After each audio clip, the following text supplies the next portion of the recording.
dance? Shake it, baby. Published by 133 Art, the story of One Nation is told from August 7th, 2013 to July 6, 2016, over 5 issues, with a total count of 182 pages. Beginning with issue 1, the book has some outstanding artwork.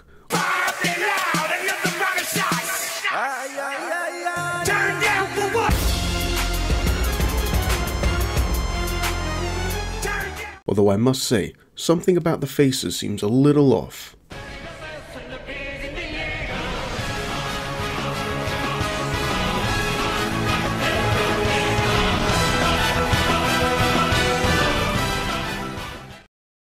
Our hero, Prophet, shares a similar backstory to the Man of Steel. However, instead of being a mild-mannered reporter, Deacon is a US soldier serving in Kuwait during the 1991 Gulf War. Grappling with the conundrum born of his capacity to help his countrymen win the battle and save lives doing so, but fearing the government discovering his powers and the issues that could follow upon discovery, issue 1 is a solid introduction to the character and intrigued me enough to purchase the rest of the series. The second installment in the series is entitled One Nation, All Druids, now entirely in black and white. Regrettably, this change in art style isn't a strength. The installment is dedicated to establishing the origins of superpowers in this world. Too long didn't read Some Are Born With It, Others Can Steal It From You, not really much more to say on that. The third installment is entitled One Nation, Safe House. The artwork is once again coloured in, and much cleaner than the first installment in my opinion. Unfortunately, every page is a single panel, severely reducing the scope of the story.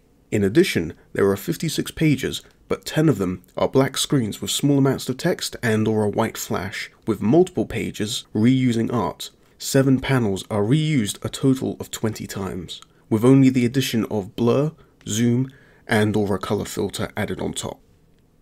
The fourth installment, entitled Black Lotus, is now in a manga style with the story set in Japan. This is without a doubt the most complete story told yet in the series, establishing our hero, supporting cast, villain, motivation, and providing narrative resolution whilst hinting at the wider world and narrative.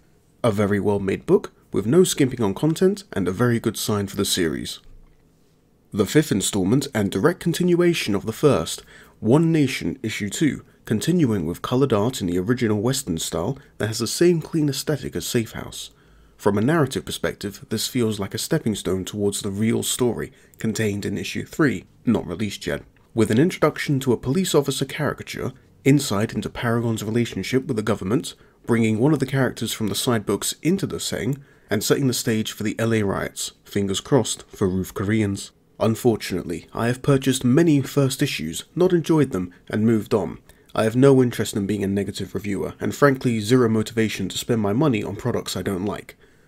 Ultimately, I can recommend One Nation Black Lotus on a discount as a self-contained story, but I can't recommend purchasing any other installments at this time.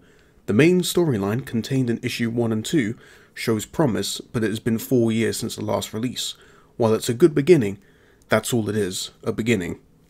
The other 2 installments can't be recommended either, due to Old Druid's forgettable narrative and lackluster art, followed by Safe House's lack of story, art and, well, just content. The good news is that 133 Art Studios, despite only listing one series on Comixology for sale, is alive and kicking, producing multiple comic books for sale on their website and recently launching a successful Kickstarter entitled The Crossing. Regardless of issues, there was a great deal of promise in One Nation, and seeing the company continue on is a fantastic thing. I have every intention of picking up one of their more recent books, likely the next crowd-funded offering, and reviewing it in the future. I hope this video assisted you in making your purchasing decisions, and thank you for watching.